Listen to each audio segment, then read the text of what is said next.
오늘 요한복음 13장 21절부터 30절 우리가 읽은 이 말씀을 가지고 참된 복음 9번째 시간입니다.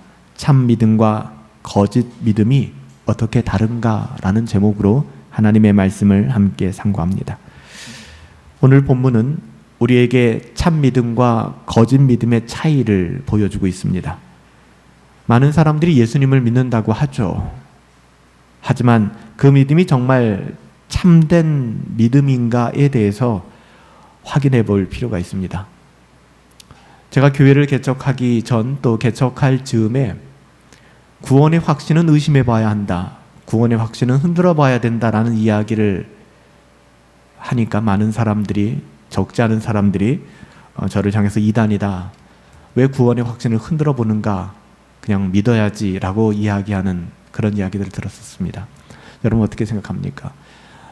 말씀드리지 않아도 성경은 뭐라고 얘기합니까? 누구 손을 들어주고 있습니까? 성경은 우리의 구원을 흔들어 보라고 얘기합니다. 계속해서 의심해 보라고 이야기합니다. 구원의 확신을 가져야 합니다. 구원의 확신은 반드시 필요합니다. 하지만 그 구원의 확신이라는 것이 자의적인 것이라면 충분히 자의적으로 우리는 거짓 믿음을 가지고 구원의 확신을 가질 수 있단 말입니다. 그래서 조나단 에드워즈도 신앙 감정론을 통하여 우리의 구원을 확인할 근거가 되지 못하는 것으로 구원의 확신을 이야기합니다. 내가 구원 받았어 라고 해서 구원이 내게 임하는 것은 아니죠. 많은 사람들이 예수님을 믿는다고 고백합니다. 교회도 다닙니다. 종교적인 의무도 감당합니다. 하지만 그들 안에 있는 믿음이 정말 참된 것인가에 대해서는 우리가 확인해 보아야 합니다.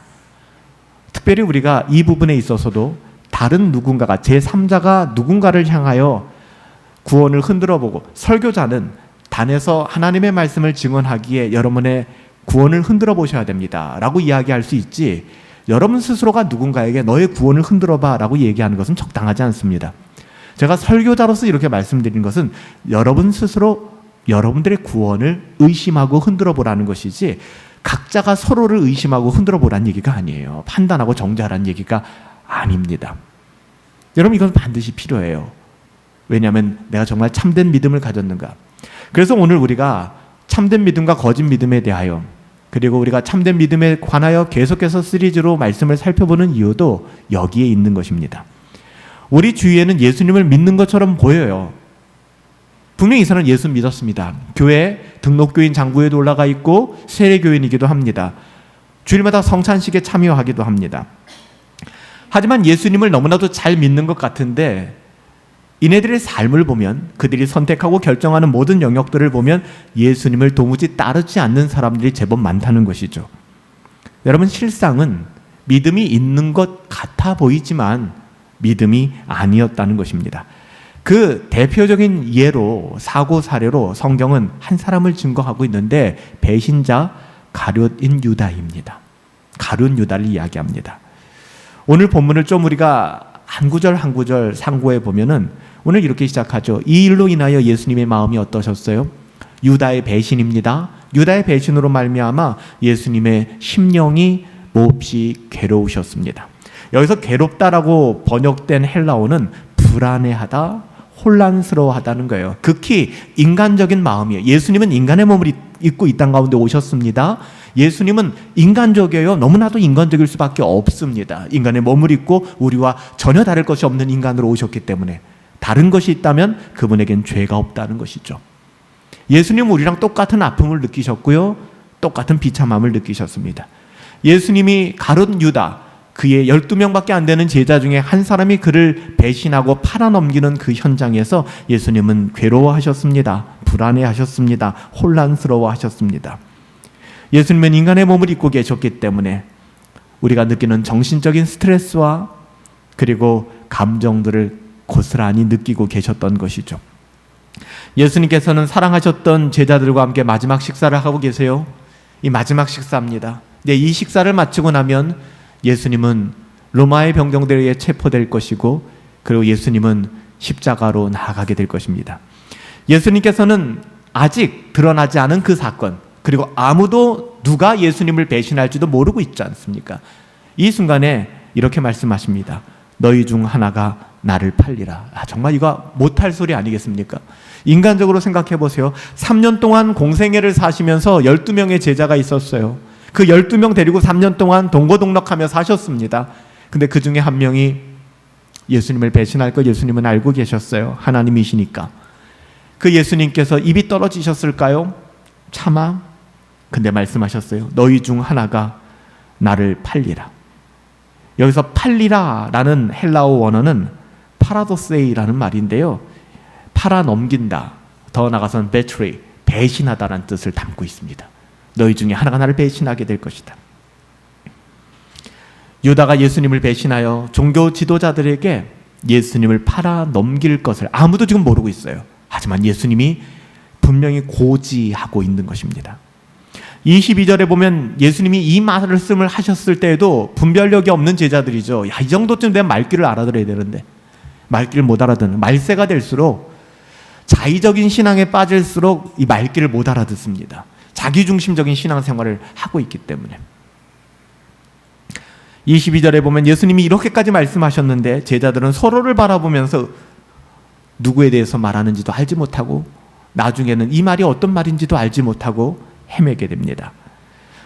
우리는 여기서 제자들마저도 누가 예수님을 배신할지 짐작할 수 없었음을 알 수 있습니다. 이쯤 되면 12제자들 중에 서로 그렇게 친밀한데 같이 먹고 자고 했는데 야, 저 자식이 예수님 배신하겠구나 라는 좀 뭔가 의심이 싹트야 되지 않겠습니까? 근데 중요한 것 12명 중에 배신할 유다를 빼고 11명 아무도 몰랐다는 것입니다. 그도 그럴 것이 가룟 유다는 표면적으로 다른 제자들과 전혀 다를 것이 없었기 때문입니다. 이게 무서운 겁니다. 전혀 다를 것이 없었어요. 유다에게서 그 어떤 혐의점도 없었고 유다를 바라보면서 야, 쟤는 배신할 것 같아 라는 아무런 증거가 나타나진 않았었습니다. 그만큼 연기를 잘했다는 것이고요. 그만큼 잘 속였다는 것이고요. 자기 스스로도 속이고 있었는지 모르겠습니다. 유다가 그동안에 보여줬던 3년 동안의 신앙은 위선이었습니다. 여기서 우리가 구원론에 접근해서 살펴본다면 유다는 구원을 잃어버린 게 아닙니다. 유다는 단 한 번도 구원받은 적이 없었던 사람입니다. 근데 구원받은 사람인 것처럼 그렇게 행동했을 뿐입니다. 위선이었습니다. 심지어는 3년 동안 동고동락했던 동료 제자들마저도 이를 전혀 인지하지 못했습니다. 한편으로 사람을 속이는 것이 이처럼 쉽습니다. 그리고 사람이 주는 평가는 그렇게 별로 대단하지 못합니다. 사람들이 유다의 신앙을 가지고 와, 너 썩 괜찮은 신앙을 가졌구나라고 얘기한들 그게 무슨 의미가 있겠습니까? 유다는 구원에 이르는 신앙을 갖지 못했습니다. 26절에 예수님께서는 그 배신자에 대하여 분명하게 말씀하셨습니다. 어느 정도까지요? 내가 떡 한 조각을 적셔서 포도주에 적셔서 주는 그가 나를 배신할 것이다. 분명히 말씀하셨잖아요. 귀가 얼마나 가리웠으면 듣질 못하는 거예요. 여러분 이 지경이 돼서는 안 됩니다. 그리고 나서 예수님은 떡을 적셔서 유다에게 주셨습니다. 여기서 누군가에게 떡을 적셔서 주는 행동은 고대 유대인의 사회에서 굉장히 아주 특별한 호의를 베푸는 행동이었습니다. 지금 예수님께서는 배신자를 지목하는 행동으로 아주 특별한 호의를 베푸는 방식을 사용하셨다는 게 눈에 들어옵니다. 그냥 예수님께서 바로 저자다, 다리 꼬고 있는 자가 저자다 뭐 이렇게 얘기했으면 우리가 상식적으로 오, 다리를 꼬고 있어 뭐 이럴 텐데 예수님이 극진한 호의를 베풀고 계신 겁니다. 그리고 내가 떡을 주는 그가 나를 배신할 것이다. 어쩌면 이 순간이 말도 안 되는 것이지만 유다에게는 마지막 기회였습니다. 예수님은 유다를 즉시 제자 공동체에서 배제시키거나 곧장 그를 능지처참시키는 것이 아니라 그의 마음 돌이킬 수 있는 기회를 주셨습니다. 그러나 유다는 이 호의를 저버리고 배신의 길을 택할 수밖에 없었습니다. 이것이 불신자들의 한결같은 선택점입니다. 불신자들의 선택지는 여기에요. 왜 그럴까요? 불신자들은 결코 하나님의 은혜와 사랑을 알지 못하니까. 율법도 준수하였고 교회 생활도 했고 종교적인 여러 가지 시스템 안에서 안전한 것처럼 보였지만 하나님의 은혜와 사랑을 알지 못하기 때문에, 하나님을 사랑하지 못하기 때문에 그는 결코 회심에 이를 수는 없는 것입니다. 여기서 우리는 거짓 믿음이 무엇인가, 참된 믿음이 무엇인가의 그 본질을 볼 수 있어요. 거짓 믿음, 외향적으로는 굉장히 신실해 보일 수 있고요. 야, 저 사람 장로감이야. 저 사람 신학교 가야 돼. 그래도 정작 거듭나지 못한 사람이 장로가 되고 신학교로 가서 목사가 되니까 기독교를 개독교로 만들게 되는 것이고, 교회를 9시 뉴스 헤드라인에 등장시키게 되는 것이죠. 불편해요. 목사로서 뉴스를 본다는 것 자체가. 과연 거듭난 사람이 할 수 있는 행동일까요?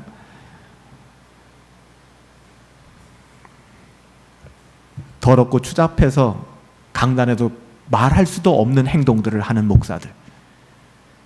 이걸 버젓이 9시 뉴스가 다루고 있고,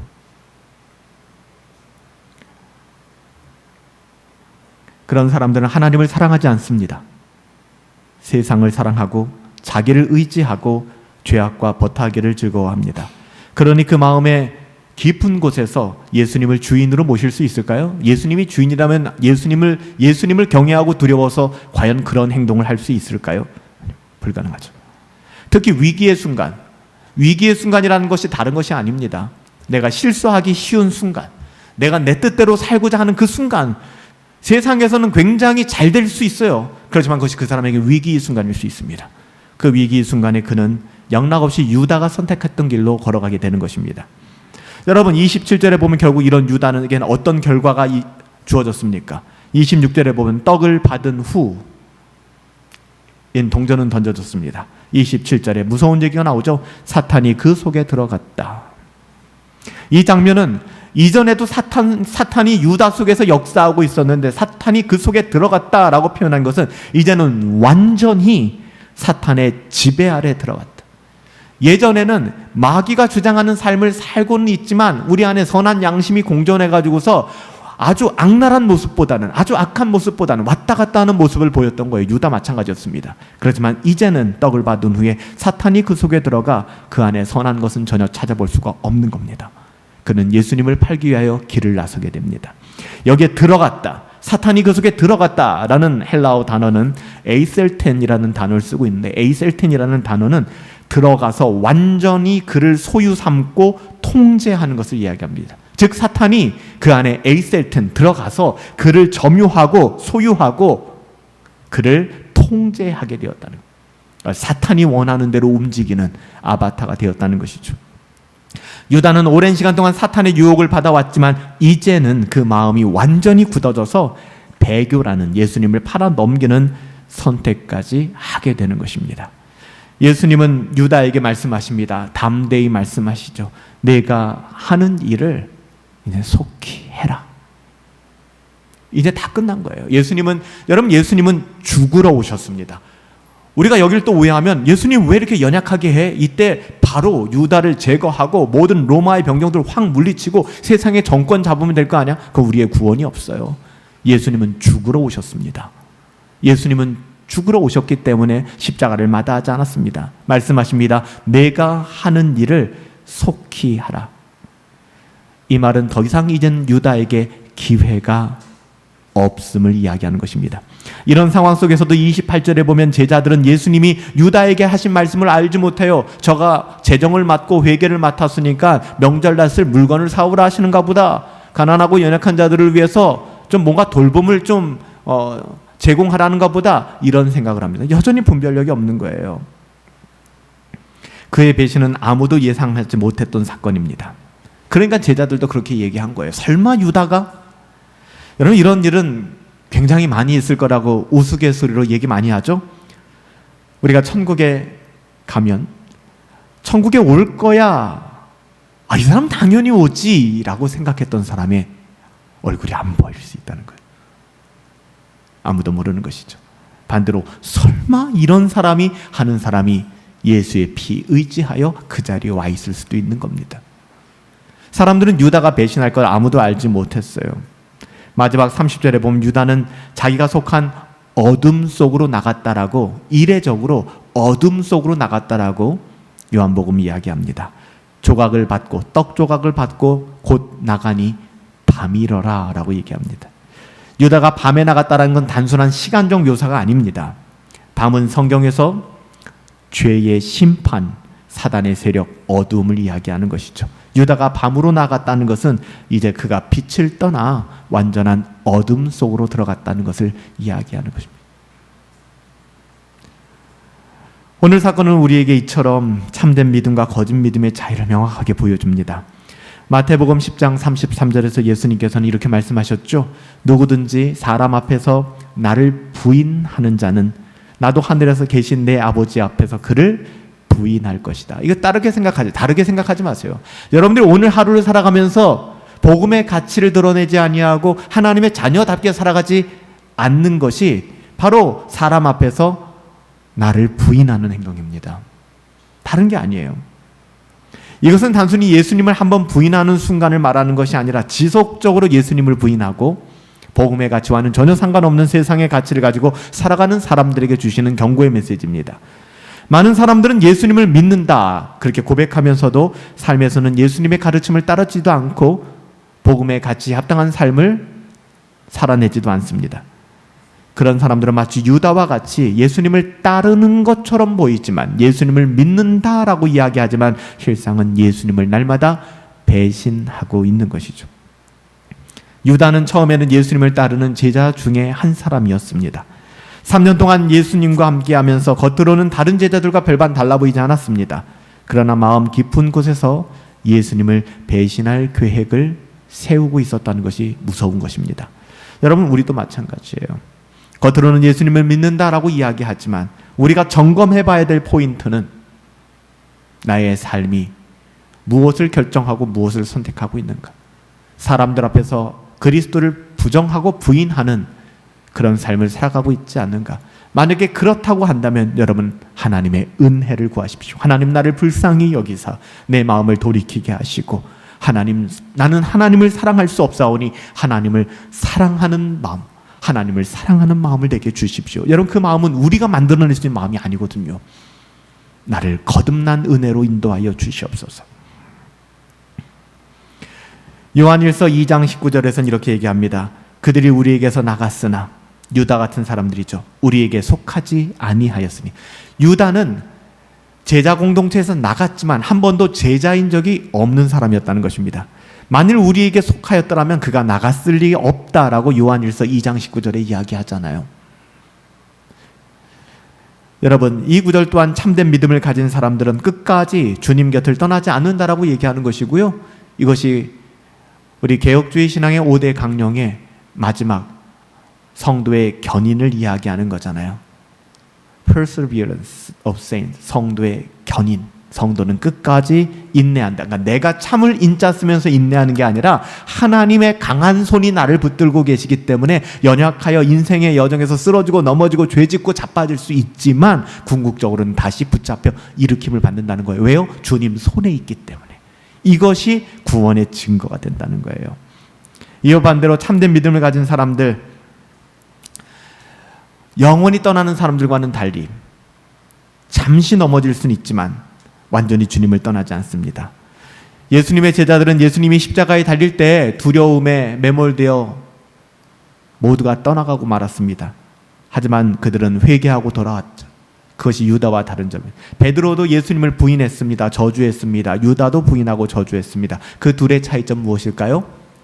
회개하고 돌아왔다는 것입니다. 유다는 회개하지 않았어요.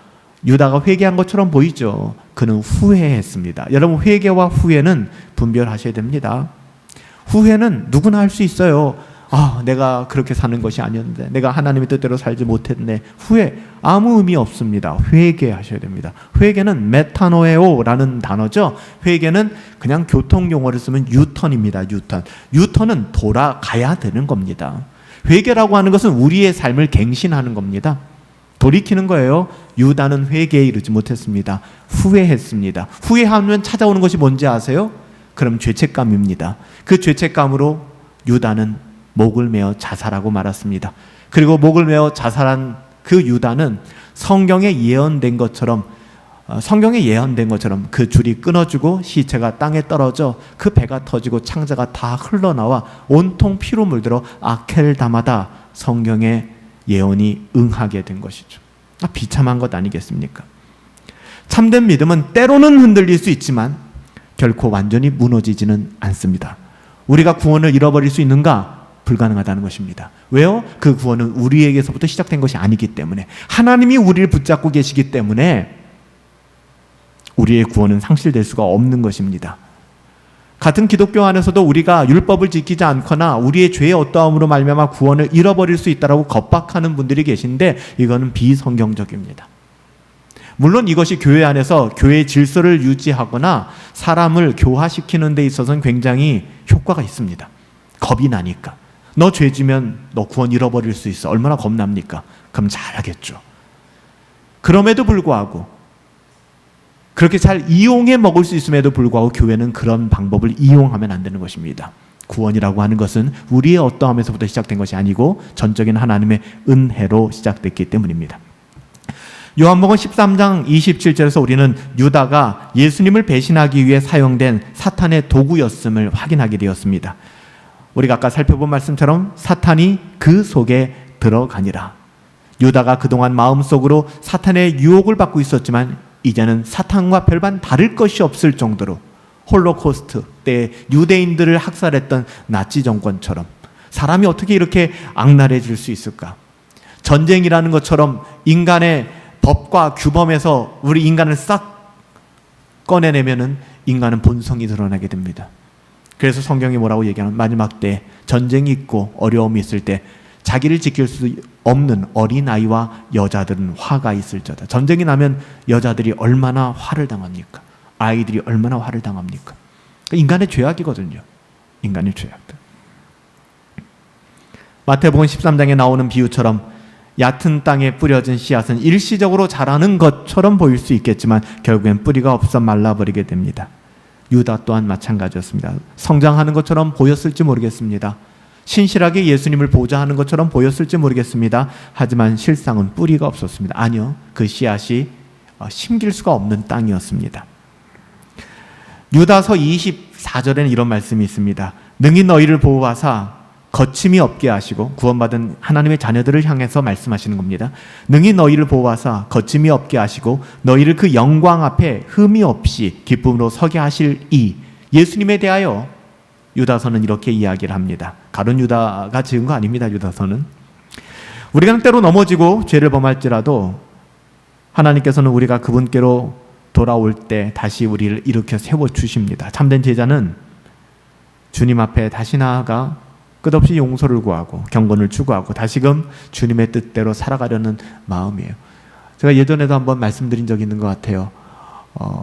회개하길 원합니다. 내게 회개의 마음을 주십시오. 이게 참 필요한 것 같아요. 우리 가운데. 우리는 회개 못하는 사람들이잖아요.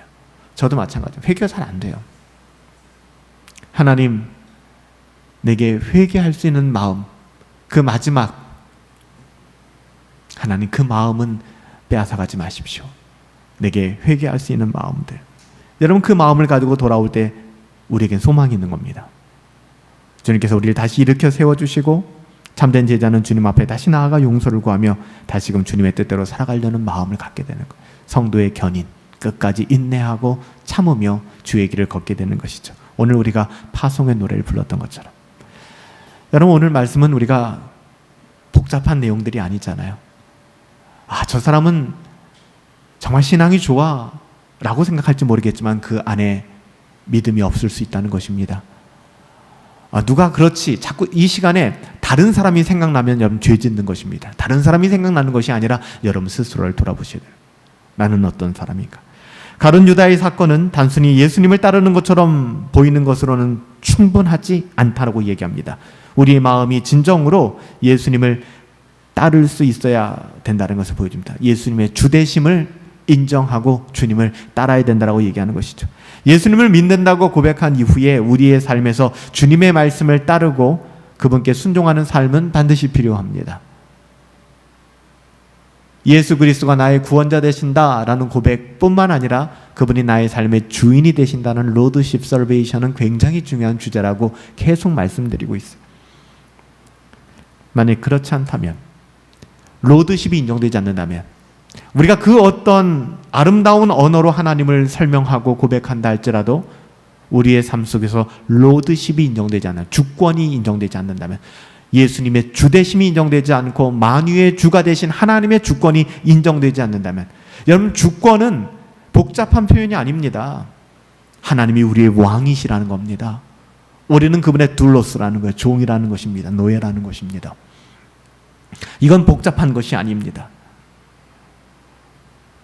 만약에 이 부분이 무너진다면 우리의 믿음은 유다와 같을 수 있다라고 성경은 경고하는 것입니다. 이건 여러분들만의 문제도 아니고 저와 여러분, 이 땅을 살아가는 모든 사람들에게 주시는 하나님의 말씀이에요. 참된 제자는 끝까지 견딜 것이고 하나님께서 그들을 붙들어 주심을 믿음으로 나아가게 될 것입니다. 여러분, 우리 안에 참된 믿음을 가지고, 우리 안에 있는 믿음은 어떤 믿음인가? 행함이 있는 믿음인가? 아니면 그냥 입술로만 지식적으로 화석화되어 버린 전혀 생명력이 없는 유다와 같은 믿음인가? 여러분, 돌아보시기 바랍니다. 우리의 삶에서 우리의 삶의 여정에서 선택과 결정이 예수님의 주권하에, 그래서 내가 밟는 모든 땅 주 다스리리 우리가 찬양했잖아요. 하나님, 내가 선택하고 결정하고 바라보고 마주하는 모든 순간순간이 주의 주권 아래 있게 하여 주시옵소서. 하나님의 주권대로 살아가게 하옵소서. 이 믿음의 고백, 참된 믿음의 고백할 수 있는 저와 여러분들 되시기를 예수님의 이름으로 축복합니다.